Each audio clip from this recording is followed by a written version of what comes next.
And now I want to welcome Brooke Allen to the special campus reform interview. Brooke, so glad you could be here. How are you today? I'm fine, thank you. Great to talk to you. You as well. Brooke has a fascinating piece in the Wall Street Journal, and I suggest everyone check it out because Brooke works in a very unusual place. She teaches college courses. And Brooke, can you tell the audience where you teach those college courses? Yeah, I teach at a prison in upstate New York, way upstate. It's called Great Meadow Correctional Facility, and it's a maximum security men's prison. And because it's very high security, the things you're allowed to bring in, the all the stuff is limited. They don't have access to any kind of computers or devices. Their library is very limited, and it's a very sort of interesting controlled experiment on in sort of how you can teach with a minimum of resources, and very enlightening. And with this piece, it's college should be more like prison. So, Sure. what drew you to actually teach at a prison in the first place, especially a maximum security prison where it's not like the inmates are there for petty theft? I mean, they face some serious charges and were convicted of serious charges. So, what brought you to the maximum security prison in the first place? Well, first of all, I want to disclaim the title. That was not my title.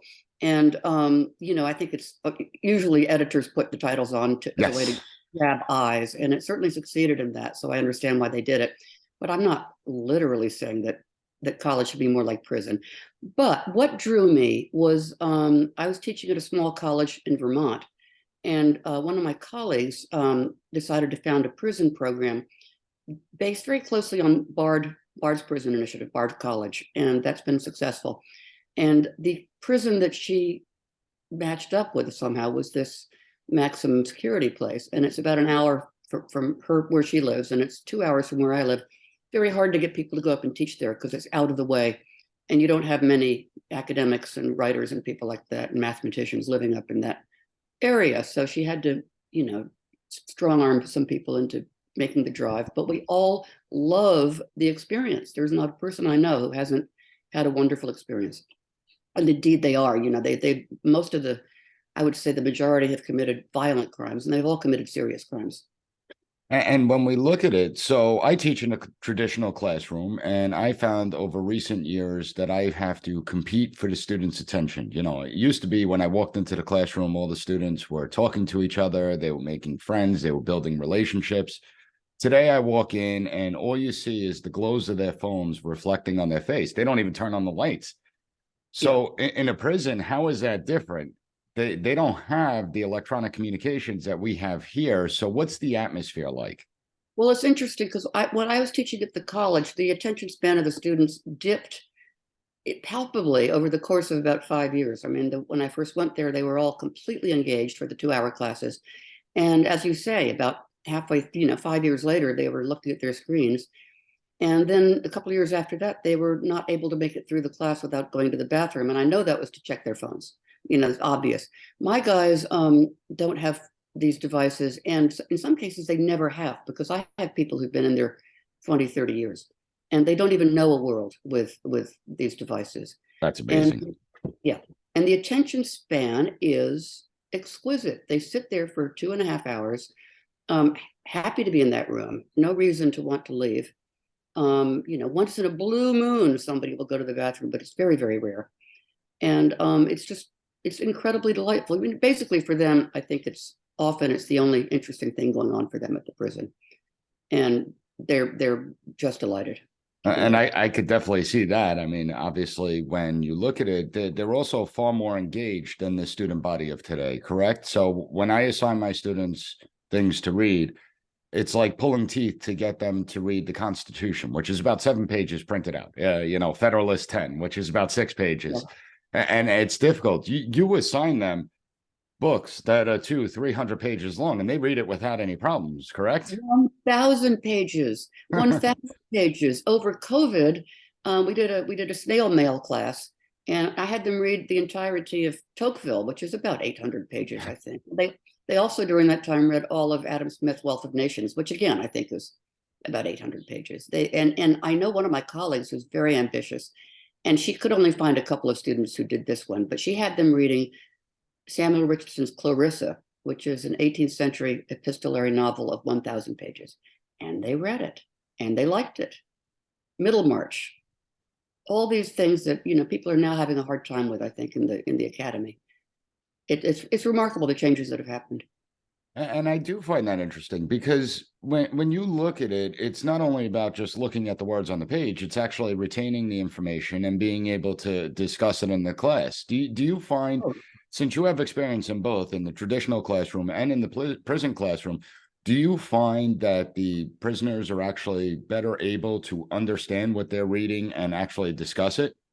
well, I'm in a particular position because I'm teaching an advanced class, and our program is a college credit class. I mean, not everybody in the prison can get into this program. You basically have to apply to the college and be capable of doing college courses at a good level.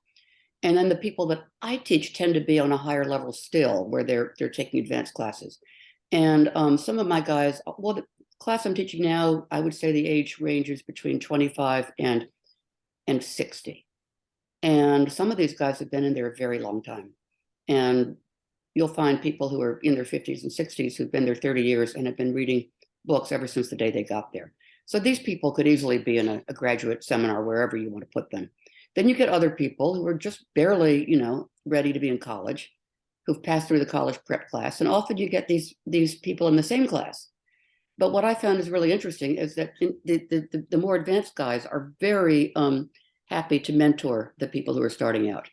And they help, they proselytize, they meet outside of class, they talk to young men about how they should be taking the program because it will change their lives. And even if it doesn't improve life after their release, I mean, even if they're not going to be released, even if they're serving a life term, it will enhance their lives and make it worth living, I think, really. I've had people say that to me.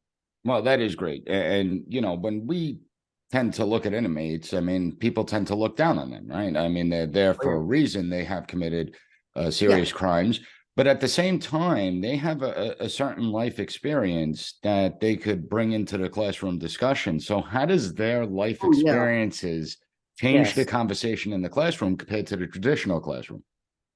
Well, I think it's interesting because the sort of college I was teaching at got a little sour because everything became about race, class, and gender. But these were, let's be serious, they're for the most part bourgeois students who didn't have a lot of world experience and they were young. Whereas these guys have been through, all kinds of adventures and misadventures and crimes and ugly racial situations. And some of them are sex criminals. That you've got everything. They know the world. They treat it one on one. They're very they're not. They might be political, but they're not. They don't adhere to sort of, for the most part, to political orthodoxies. They'll look at each individual work as the work of a particular author about particular characters, not necessarily making broad statements about the world, if you know what I mean. They're eager to engage on sort of non-hostile territory. I've got one guy in class who's in all of my classes who's, I wouldn't say an arch conservative, but he's a sort of intellectual, cultural conservative. And he always, disagrees with everybody else, but there's never any nastiness. They all laugh and have a good time and tease each other. It's lovely. It's a lovely environment. And I think part of it is because there's a feeling in the group that they are a special group in that prison. They have a lot in common, no matter how different they are, because they're in that program. And And it sounds like you build this nice sense of community in that group. oh yes, it's easy. It's easy. They're all, truthfully, they're all smart people. Or they wouldn't be there. They're smart and they're dedicated. I'm not sure that the administration of the prison, necessarily rewards taking the program. And I think the culture of the prison doesn't reward it. So these guys do it because they really very much want to be there and are willing to make all that extra effort. And it is a lot because it's not easy to write a 10-page essay when you're in a cell surrounded by noisy, screaming people and no privacy. And sometimes these guys, their cells have been searched and their work strewn around the room. And it's difficult. It's difficult. But they make the fact that they're willing to make that effort and make that time, which is not easy, says a whole lot about who they are. Whereas again, so many college students, I'm not blaming them, but they're really not ready for college or they don't want to be there. And maybe they don't need to be there, but their parents are insisting and paying. And so they're they're putting in the time, but unwillingly, a lot of ordinary college students. But the prisoners, none of them are being forced to do this. They're all there because they want to. Yeah, and I do think that makes a big difference when you're voluntarily participating. It's you have a motivation that certain students don't have because you're That's right, absolutely they true. are being forced. And admittedly, I was writing about sort of elite colleges, but in a couple of my friends and people in the Wall Street Journal have written in and said, but this doesn't really, what you're saying doesn't really apply to community colleges and places like CUNY where people come in and work at night after they have their day job, and they also are paying their own money and putting a lot into it. And I totally agree with that. I used to teach ESL up in Harlem, and those people were also exceedingly dedicated. Yeah, and I'll agree with that because I actually taught night courses at the college, and I like to break it up. So I have my daytime courses, and then I would teach one night course per semester. And I found that the night course, you'd get a much better conversation because it's a 3 hour course. It's 6 to 9 o'clock. You have to be motivated after a full day of work to go to a college Oh yeah. course. And so it is different. You do get older students that are more mature and responsible. But one of the parts that I found fascinating in your article was when you said that many of your students can go toe to toe with the best of them that have graduate degrees, PhDs. Can you explain to the audience that these are really intellectual people? People keep asking me when they hear what I do. They say, "Well, what do you have them do about writing papers?" I said, "Well, they write papers. And they You know, actually write with they write pen and longhand. paper. Yes, they write legibly longhand. They do all that, and they do every bit of what an ordinary college student does, and a lot more. In many cases, I mean, when I go into the college before a class, people, by and large, almost everybody has done the reading, but sometimes in a cursory manner. These guys will come in with their book as full of post-it notes as a porcupine, and marking up things that they're interested in. And some of them have read it two or even three times before the class. And for instance, I have one guy right now who's having a hard time keeping up with the others, and he writes a long essay every week, whether or not it's assigned. He just does the essay, and he does it painstakingly. I don't have students like that in the college, although I've had brilliant and wonderful college students. I mean, that I'm still friends with 10, 15 years later. Yeah, same here. And it's funny because at the end of the semester, I will tell them in certain classes, I'll be like, all right, look at the binder of your book. Look at how many of your books haven't even been opened because you could tell they haven't been opened, they haven't been read. So, you know, They're getting so much info off the web. Another thing, I mean, I've taught literature classes at the college, and they tend to order the books. If we're doing anything in translation, they won't order the translation that I've asked them to order because it's more expensive than another one. So they'll just get whatever's cheap. And this kind of thing where the prisoners really, the books are put in their hands as they used to be for all of us in grade school and high school. And that's what they have. And they appreciate the difference. They understand it. that's great. And how long have you been at the prison? How long have you been doing this? I'm trying to remember. I think it must be 6 or 7 years now. And eventually I stopped teaching at the college and just carried on at the prison because I wanted to downsize my working life. And the college had become not as much fun as it had been in early years, to put it mildly. But the prison, I'll keep doing the prison until I can't make the drive anymore, until I'm too old to get up there. I don't blame you. Do you feel that the atmosphere on college campuses has shifted dramatically? It used to I do be feel so, yeah, of course. that I speak to a lot of professors, and many of the professors are disappointed of the student body of today. And it's not to criticize the students themselves, That's because right. we do have some wonderful students. There's no doubt about it. It's to criticize the education system as a whole, where there's so many students that are totally unprepared for college. They can't do college level work. There's so many distractions with the electronics that exist out there. Is that something, and I think that gets to the heart of it, that it's a much more enjoyable profession when you don't have those distractions, when you have people that are motivated to learn. That's right. And I think it's a much more enjoyable experience for the students as well. They enjoy it more without all that. I just read actually, one of my prison students recommended it, and it's called Stolen Focus, and it's by a journalist called Johan Hari, Hari, And it basically goes into all the reasons we're distracted and can't focus. And of course, you know, the number one reason is tech, but there are other reasons too. And it's a fascinating read. I mean, we're all a product of our environment. You can't blame, I mean, the new generation of students is not intellectually or morally inferior to the last one. They just live in a different environment with different things that are grabbing their attention. And what we can do as educators, I think, is to try to mediate that somewhat, a little bit at least.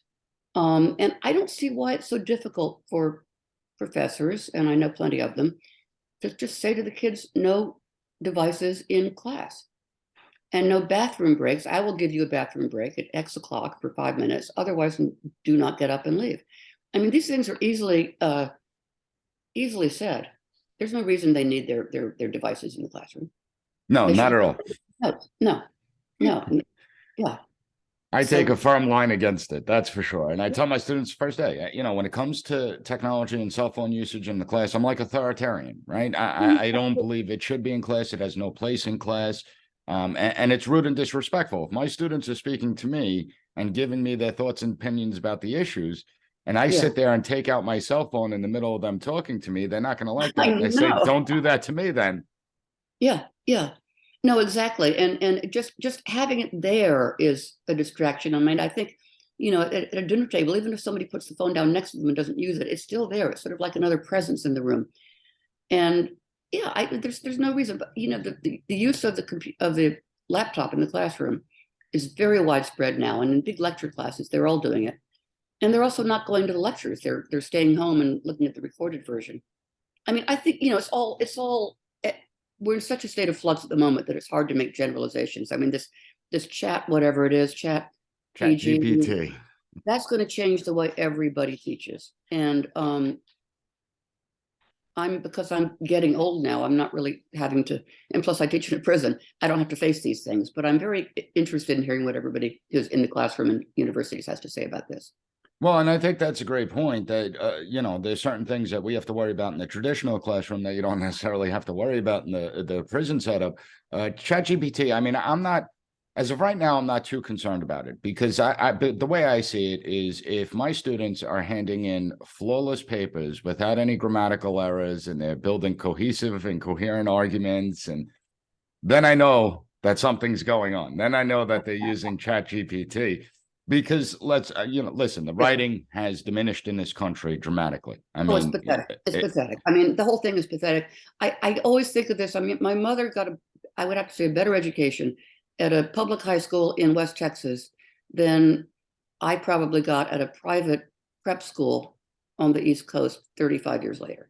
And that says it all. And what kids are coming out of high school with now is just not enough to do anything. And I think this, you know, the whole system has to be rethought. And certainly the idea of this either or vocational or academic education is wrongheaded. People should be doing both, particularly in the absolutely. technological society we're living in. Yeah. And we have that at my college. So if you're in the automotive program, you still have to take some liberal arts courses Exactly. in order to get an education because it is important. No matter what you're doing in life, Yeah. it's important to have experiences that span throughout all subject areas. You don't have to master all subject areas, but at least be exposed to them and be able to have conversations about them. And plus, in any career field, you're going to have to write. You're going to have to read. Even if you're an auto mechanic, you have to read manuals. You have to be able to understand them. We're saying that now, but I had this discussion the other night with one of my coworkers at the prison. We went out for a drink afterwards, and I was um, about a student that his writing is so poor, and he doesn't speak good English, and how am I going to get him better? And there's no blah blah blah blah blah. And she said, "Don't worry about it." She said, "By the time he's released in a few years, he'll do everything on Chat GPT and everything else." And I said, "But I want him to be able to write." And she said, "Don't worry about it. We're entering a new world." And I was so like both taken aback and depressed.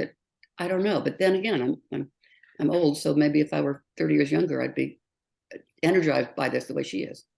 Well, I still consider myself fairly young. I mean, I'm getting grayer, that's for sure. But to me, what the technology is doing, and I think I see this across the board in my classrooms, it extinguishes creativity. Yes, And that to me is the biggest problem. yeah, It extinguishes deep thought, which is the same thing as creativity. You know, whether you're in the arts or whether you're in literary criticism, whatever it might be. The deep thought goes out the window, and language is a medium of thought. I mean, you don't have these thoughts unless you're able to express them in language. And I remember reading an interesting quote from E.M. Forster, who somebody asked him what he thought about, I don't know, some play he'd seen, and he said something like, "How do I know what I think until I've tried writing about it?" And it certainly says something that you're forced to make your thoughts more cohesive, more deep, more profound in some way if you write. 100%. Every piece I write, every sentence, I probably redo the sentence 10 times before Oh, I yeah. get it to Oh, the yeah. way I want it. And unfortunately, we're losing that. I really appreciate you taking the time to come on to speak about this, because I think it is such an important issue. We have a problem in education, and the reality is that, you know, we constantly say these students are the future leaders, right? And they are. They're going to be the ones that go into the business world. They're going to be the ones that go into law, and they're going to become the policymakers. Why do you think we don't treat them that way, though? This goes into a lot. This is a cultural thing that I think that people of my generation, I grew up in the 60s and 70s. Our parents sort of were very careless with us as a sort of, generalization. And then people of my age overreacted and became incredibly watchful, nervous parents. And the kids are now suffering from this. I just say my students never even drank out of a garden hose, where that used to be like a norm in the summers. Yeah. And I was talking to somebody yesterday on the phone who's has grandchildren, and she said, these are the most watched over children I've ever seen in my life.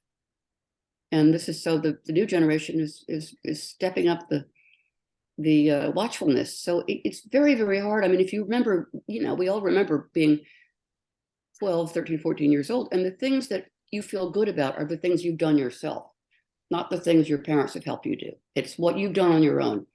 And if they're being sort of deprived of that experience, then everything will look sad and depressing.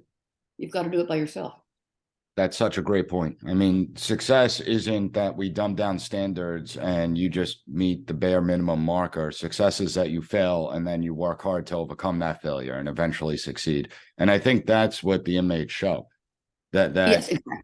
even though that they've had struggles in life and failures in life, that they're working to improve themselves. Do you see that as well? Absolutely. And at our institution, we're only authorized to give up to a associate's degree. And we had a graduation recently of the associate's degree. Now, some of these guys could have 3 BAs with all the classes they've taken over the years.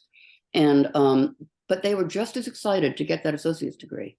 It was so meaningful to them. And I have one guy who just agonizes about his grades, and he worries about this and worries about that. And I happen to know he's serving 5 life terms, and he's never going to use anything with those grades, but it's so meaningful to him as a measure of what he's accomplished and what he's been able to do. I mean, it's really wonderful. It's such a joy to be able to work with people like that.